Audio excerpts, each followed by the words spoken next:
ರೈತರ ಮೆಕ್ಕೆಜೋಳ ಮತ್ತು ಭತ್ತಕ್ಕೆ ಬೆಂಬಲ ಬೆಲೆ ಘೋಷಣೆ ಮಾಡದ ಹಾಗೂ ಖರೀದಿ ಕೇಂದ್ರ ತೆರೆಯದ ರಾಜ್ಯ ಸರ್ಕಾರದ ವಿರುದ್ಧ ನಾಳೆ ಡಿಸೆಂಬರ್ 9ರಂದು ಬೆಳಗಾವಿಯ ಸುವರ್ಣಸೌಧ ಚಲೋ ಹಮ್ಮಿಕೊಂಡಿದ್ದು ರೈತರು ಹೆಚ್ಚಿನ ಸಂಖ್ಯೆಯಲ್ಲಿ ಆಗಮಿಸುವಂತೆ ಬಿಜೆಪಿ ಪ್ರಧಾನ ಕಾರ್ಯದರ್ಶಿ ಕಡ್ಲಿಬಾಳು ಧನಂಜಯ್ ರೈತರಿಗೆ ಕರೆ ನೀಡಿದರು.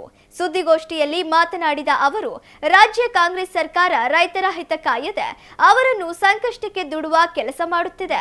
ಬಿಜೆಪಿ ರಾಜ್ಯಾಧ್ಯಕ್ಷರ ನೇತೃತ್ವದಲ್ಲಿ ದಾವಣಗೆರೆ ಸೇರಿದಂತೆ ರಾಜ್ಯಾದ್ಯಂತ ಸರ್ಕಾರದ ವಿರುದ್ಧ ಪ್ರತಿಭಟನೆ ನಡೆಸಿದರು. ಸರ್ಕಾರ ರೈತರ ಮೆಕ್ಕೆಜೋಳಕ್ಕೆ ಮತ್ತು ಭತ್ತಕ್ಕೆ ಬೆಂಬಲ ಬೆಲೆ ಘೋಷಣೆ ಮಾಡದೆ ಹಾಗೂ ಖರೀದಿ ಕೇಂದ್ರ ತೆರೆಯದೆ ನೆಪ ಮಾತ್ರಕ್ಕೆ ಡಿಸ್ಟಿಲರಿಗಳಿಗೆ ಮೆಕ್ಕೆಜೋಳವನ್ನು ಖರೀದಿ ಮಾಡುವಂತೆ ಮುಖ್ಯಮಂತ್ರಿ ಆದೇಶ ಮಾಡಿದ್ದಾರೆ ಎಂದು ಕಿಡಿಕಾರಿದರು.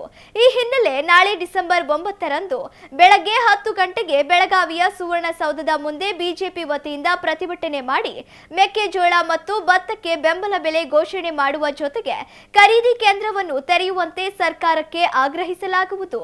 ಈ ಪ್ರತಿಭಟನೆಗೆ ಜಿಲ್ಲೆಯ ರೈತರು ಹಾಗೂ ರೈತ ಮುಖಂಡರು ಹೆಚ್ಚಿನ ಸಂಖ್ಯೆಯಲ್ಲಿ ಭಾಗವಹಿಸಬೇಕು ಎಂದು ಕರೆ ನೀಡಿದರು.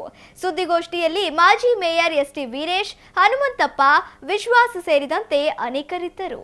ಈ ಭ್ರಷ್ಟ ಸರ್ಕಾರದ ವಿರುದ್ಧ ನಾಳೆ ಬೃಹತ್ ಪ್ರತಿಭಟನೆ ನಡೆಯುವುದ ಅಂಗವಾಗಿ ದಾವಣಗೆರೆ ಜಿಲ್ಲೆಯಲ್ಲಿರ್ತಕ್ಕಂಥ ಎಲ್ಲ ಜಿಲ್ಲೆಯ ರೈತ ಒಕ್ಕೂಟಗಳು, ರೈತ ಸಂಘಗಳು ಮತ್ತು ರೈತರು ದಯಮಾಡಿ ಈ ಮಾಧ್ಯಮದ ಮೂಲಕ ತಮ್ಮನ್ನ ಕರೆ ಕೊಡ್ತಿದ್ದೀವಿ. ಹಲವಾರು ಜ್ವಲಂತ ಸಮಸ್ಯೆಗಳು ರೈತರಿಗೆ ಇರೋದ್ರಿಂದ ತಾವುಗಳೆಲ್ಲರೂ ಈ ಹೋರಾಟಕ್ಕೆ ಕೈ ಜೋಡಿಸಬೇಕು.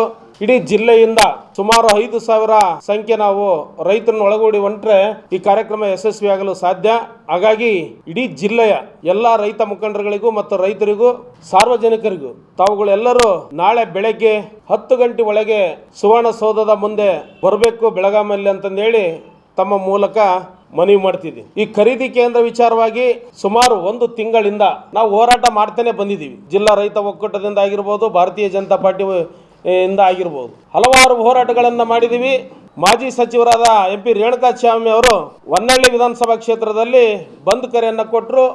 ಅಲ್ಲಿ ಹೋರಾಟ ಮಾಡಿ ನಮ್ಮ ಕಾರ್ಯಕರ್ತರಿಗೆ ಹಲ್ಲೆ ಮಾಡ್ತಕ್ಕಂಥ ಕೆಲಸವನ್ನು ಈ ಸರ್ಕಾರ ಮಾಡಿತು. ಅದಾದ ನಂತರ ಸನ್ಮಾನ್ಯ ರಾಜ್ಯಾಧ್ಯಕ್ಷರಾದ BY ವಿಜಯಣ್ಣ ಅವರ ನೇತೃತ್ವದಲ್ಲಿ ಇಲ್ಲಿ ಸಾಂಕೇತಿಕವಾದ ಒಂದು ಹೋರಾಟವನ್ನು ದಾವಣಗೆರೆ ನಗರದಲ್ಲಿ ಮಾಡಿದ್ವಿ. ಇಡೀ ರಾಜ್ಯದಲ್ಲಿ ಎಲ್ಲ ಜಿಲ್ಲಾ ಕೇಂದ್ರದಲ್ಲಿ ಹೋರಾಟ ಮಾಡಿದ್ವಿ. ಆದರೆ ಈ ಸರ್ಕಾರ ಕಿವಿ ಇಲ್ಲ, ಕಣ್ಣಿಲ್ಲ, ಮೂಗಿಲ್ದಂತ ವರ್ತನೆಯನ್ನು ಮಾಡ್ತಾ ಇದೆ. 15-20 ದಿವಸಗಳಿಂದನೂ ನಾವು ಮೆಕ್ಕೆಜೋಳ ಖರೀದಿ ಮಾಡ್ತೀವಿ.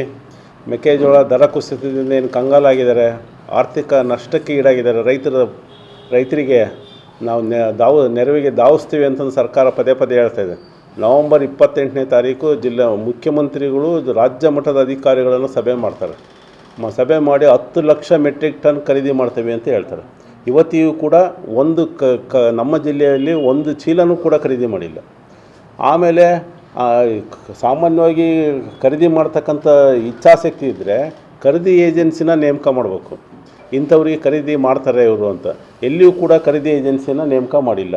ಆಮೇಲೆ ಯಾರು ಖರೀದಿ ಮಾಡ್ತಾರೆ ಅನ್ನೋದ್ರ ಬಗ್ಗೆನೂ ಕೂಡ ಆದೇಶದಲ್ಲಿ ಸ್ಪಷ್ಟತೆ ಇಲ್ಲ. ನಮ್ಮ ರೈತರ ಬೇಡಿಕೆ ಏನು ಅಂತಂದರೆ 2,400 ರೂಪಾಯಿ ಏನು ಕೇಂದ್ರ ಸರ್ಕಾರ ನಿಗದಿ ಮಾಡಿದೆ, ಅದಕ್ಕೆ ರಾಜ್ಯ ಸರ್ಕಾರ ಪ್ರೋತ್ಸಾಹಧನ 600 ಸೇರಿಸಿ 3,000 ಪರ್ ಕ್ವಿಂಟಲ್ ಖರೀದಿ ಮಾಡಬೇಕು ಅಂತಂದು ಇಡೀ ರಾಜ್ಯಾದ್ಯಂತ ರೈತರ ಕೂಗೋದು, ರೈತರ ಬೇಡಿಕೆ. ಆದರೆ ಅದು ಯಾವುದಕ್ಕೂ ಸ್ಪಂದಿಸಿಲ್ಲ. ಅಲ್ಲಿ ಇದು ಒಂದು ರಾಜ್ಯ ಸರ್ಕಾರ 5 ಕ್ವಿಂಟಲ್ ಖರೀದಿ ಮಾಡ್ತೀವಿ ಅಂತ ಆದೇಶ ಮಾಡ್ತಾರೆ. ರೈತರನ್ನು ಎಷ್ಟು ತುಚ್ಛವಾಗಿ ಕಾಣ್ತಾರೆ. 5 ಕ್ವಿಂಟಲ್ ಯಾವ ಇದಕ್ಕೆ, ಆಮೇಲೆ ಅದನ್ನು ಮಾರ್ಪಾಟು ಮಾಡಿ 20 ಕ್ವಿಂಟಲ್ ಅಂತ ಹೇಳ್ತಾರೆ. ಅದನ್ನು ಮತ್ತೆ ಆದೇಶ ಮಾರ್ಪಾಟು ಮಾಡಿ ರೈತರು ಎಲ್ಲ ಕಡೆಗೂ ಕೂಡ ಇವತ್ತು ಬೆಳಗಾವಿ ಅಧಿವೇಶನ ಪ್ರಾರಂಭ ಆಗ್ತದೆ, ನಮಗೆ ಅಧಿವೇಶನ ಮಾಡಲಿಕ್ಕೆ ಅವಕಾಶ ಕೊಡೋದಿಲ್ಲ ಅನ್ನೋದು ಯಾವಾಗ ಮನಗಂಡ ಸರ್ಕಾರ ಅದರ ಖರೀದಿ ಮಿತಿಯನ್ನು ಜಾಸ್ತಿ ಮಾಡಿದೆ ವಿನ 20 ಕ್ವಿಂಟಲಿಂದ 50 ಕ್ವಿಂಟಲ್ ಮಾಡಿದೆ ವಿನ ಏನು ರೇಟ್ ಏನು ನಿಗದಿ ಮಾಡಿದಾರಲ್ಲ 2,400 ರೂಪಾಯಿಗೆ ನಾವೇನಾದರೂ ಪ್ರೋತ್ಸಾಹಧನ ಕೊಡ್ತೀವಿ ಅಂತಂದು ಎಲ್ಲಿಯೂ ಕೂಡ ಹೇಳಿಲ್ಲ. ಆಮೇಲೆ ಅದ್ರ ಜೊತೆಗೆ ಖರೀದಿ ಏಜೆನ್ಸಿನ ನೇಮಕ ಮಾಡಿಲ್ಲ. ಜಿಲ್ಲಾಧಿಕಾರಿಗಳಿಗೆ ಆದೇಶ ಕಳಿಸಿದ್ದಾರೆ, ಯಾರು ಖರೀದಿ ಮಾಡಬೇಕು ಅನ್ನೋದು ಕೂಡ ಸ್ಪಷ್ಟತೆ ಇಲ್ಲ. ನಿನ್ನೆ ಇಲ್ಲ ಮೊನ್ನೆ ಶುಕ್ರವಾರ ನಮ್ಮ ಜಿಲ್ಲೆಯಲ್ಲಿ ಎಲ್ಲ ಪ್ರಾಥಮಿಕ ಕೃಷಿ ಪತ್ತಿನ ಸಹಕಾರ ಸಂಘಗಳ ಕಾರ್ಯದರ್ಶಿಗಳ ಸಭೆಯನ್ನು ಮಾಡ್ತಾರೆ.